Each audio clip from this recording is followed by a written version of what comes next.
Despite na nasaktan ka, kailangan mo magpatawad. Magsisimula lang ang healing process sa mga nasirang relasyon sa buhay mo pag nagsimula ka magpatawad.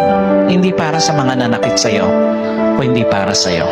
Hindi para doon sa mga tao na hindi ka pinahalagahan, for you to be able to see that God has a better plan. Kailangan mong magpatawad para makita mo yung another phase na nag-iintay sa buhay mo. Despite na nasaktan ka ng mga taong hindi nagpahalaga sa'yo, kasi nga, that would be the start, that would be the open doors to mend what was broke in your life. Yung pagpapatawad natin, magbubukas ng pintuan para sa mga nasirang relasyon sa buhay mo. Hanggat hindi ka nagpapatawad, hindi magsisimula o magbubukas ang pintuan para mabuo muli anumang nasira